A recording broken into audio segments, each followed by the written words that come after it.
नमस्कार। आज हम एक एक बिल्कुल सीधी दिल से निकली बात करेंगे। ये लीरा मिली के अपने सफर से आई है, जहां उन्होंने बताया कि कितने बिजनेस शुरू किए, अब तो शायद गिनती भी याद नहीं। हाँ। और सच तो यह है कि ज्यादातर सफल नहीं हुए। बिल्कुल। लेकिन हर नाकामी, हर फेलियर ने कुछ ऐसा सिखाया जो शायद किसी किताब में कहीं और सीखने को नहीं मिलता। हाँ। और ये बातचीत खासतौर पर उन सब के लिए है जो भारत में अपना कुछ शुरू करना चाह रहे हैं, पर समझ नहीं आ रहा कि पहला कदम कहाँ रखें, कैसे रखें। तो आज हम लीला मिली के अनुभवों से सीखते हुए एकदम आसान भाषा में इस पूरे सफर को समझने की कोशिश करेंगे। जीरो से। बिल्कुल। तो सबसे पहली बात जो लीला मिली के एक्सपीरियंस से सामने आती है, और शायद सबसे जरूरी भी, वो है आखिर ये सब करना ही क्यों है, आपका क्यों क्या है। सुनने में ये शायद थोड़ा फिलोसॉफिकल लगे, पर ये बहुत प्रैक्टिकल सवाल है ना? बहुत ज्यादा। क्योंकि जब मुश्किल वक्त आता है, और वो आता ही है जब अपने ही लोग सवाल उठाते हैं या शायद मजाक भी बनाते हैं, तब यही क्यों, यही वजह आपको टिकाए रखती है। सही बात है। लीला मिली ने अपने एक पर्सनल कारण भी बताया था कि खुद को साबित करना था, अपने पैरों पर खड़े होने की एक एक जिद थी। हाँ, और ये वजह बहुत पर्सनल होती है, सबकी अपनी अपनी। किसी को आज़ादी चाहिए, किसी को कुछ बनाना है, किसी को बस अपनी बात प्रूफ करनी है। बिल्कुल। तो जब ये क्यों क्लियर हो जाए, तब अगला स्टेप आता है आइडिया। हाँ, आइडिया। और यहाँ लीला मिली की सलाह बहुत काम की है कि भाई ज्यादा कॉम्प्लिकेटेड मत सोचो। हाँ, मतलब दुनिया बदलने वाला आइडिया पहले दिन नहीं चाहिए। एग्जैक्टली। बस देखो कि आपके आसपास लोग किस छोटी मोटी परेशानी से जूझ रहे हैं। क्या कोई ऐसी प्रॉब्लम है जिसे आप सॉल्व कर सकते हो? और सबसे जरूरी, कमरे से निकलो, लोगों से बात करो। ये बहुत क्रिटिकल है। सीधे पूछो, भाई अगर मैं ऐसा कुछ बनाऊं तो क्या आप खरीदेंगे? अभी आप क्या इस्तेमाल करते हैं?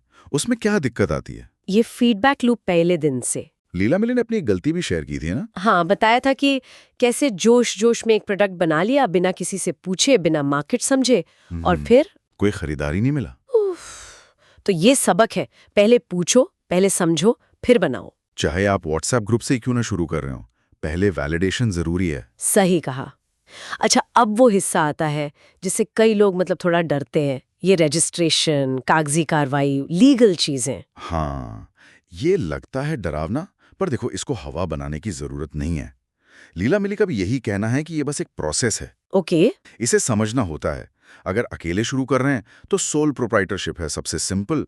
पार्टनर्स हैं तो पार्टनरशिप का ऑप्शन है। और अगर प्लान बड़ा है, फंडिंग वगैरह का सोच रहे हैं, तो फिर प्राइवेट लिमिटेड या एलएलपी देख सकते हैं।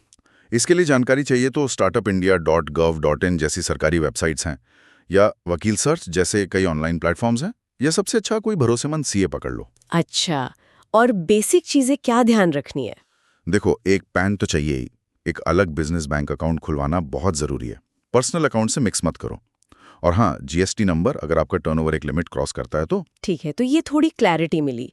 अब एक और बहुत बड़ा लेसन जो लीला मिली के सफर से मिलता है, और जो मुझे पर्सनली बहुत सही लगता है। कौन सा? पहले बेचो, फिर दुकान सजाओ। हाँ, बिल्कुल सही। 100%। हम अक्सर उल्टा करते हैं। हाँ, पहले बढ़िया सा लोगो डिजाइन होगा, चमचमाती वेबसाइट बनेगी, शायद छोटा सा ऑफिस भी ले लेंगे, सारा फोकस इस पर। जबकि असलियत ये है, और लीला मिली का अनुभव भी यही कहता है, पहले ग्राहक ढूंढो, पहले अपना माल या सर्विस बेचो। First sale is critical. कैसे भी? मतलब व्हाट्सएप स्टेटस से? क्यों नहीं? व्हाट्सएप स्टेटस लगाकर, इंस्टाग्राम पर पोस्ट डालकर, अपने जान पहचान वालों को बताकर, जैसे भी हो पहला ऑर्डर लाओ। लीला मिली ने अपना पहला ऑर्डर याद करते हुए बताया था, सिर्फ 500 रुपए का था। व्हाट्सएप स्टेटस देखकर आया था। वाह। पर वो खुशी, वो कॉन्फिडेंस, वो करोड़ों का था। वो पहली कमाई आपको यकीन दिलाती है कि हाँ, ये चल सकता है। ये बात तो है।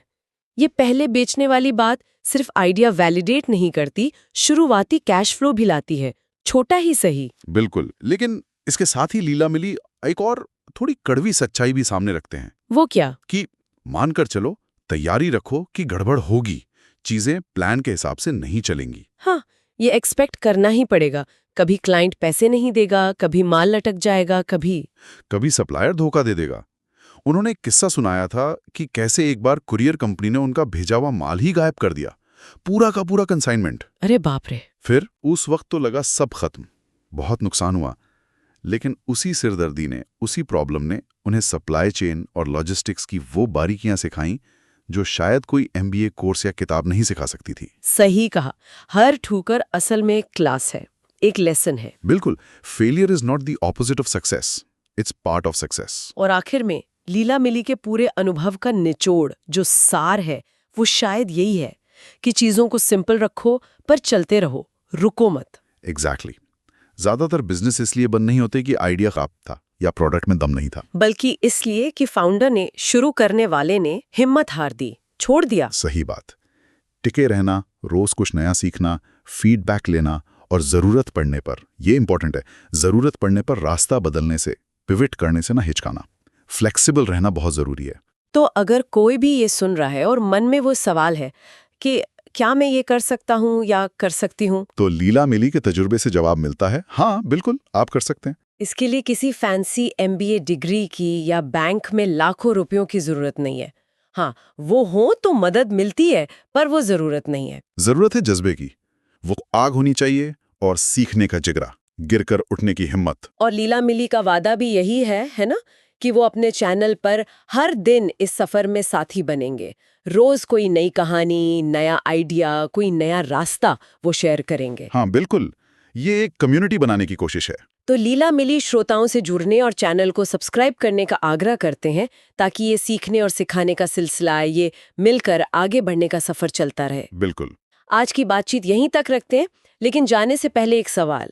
हमने सीखा कि हार नहीं माननी चाहिए, टिके रहना चाहिए, पर वो जो एक पतली सी लाइन होती है ना, जिद और बेवकूफी के बीच, अच्छा सवाल है। वो कैसे पहचाने?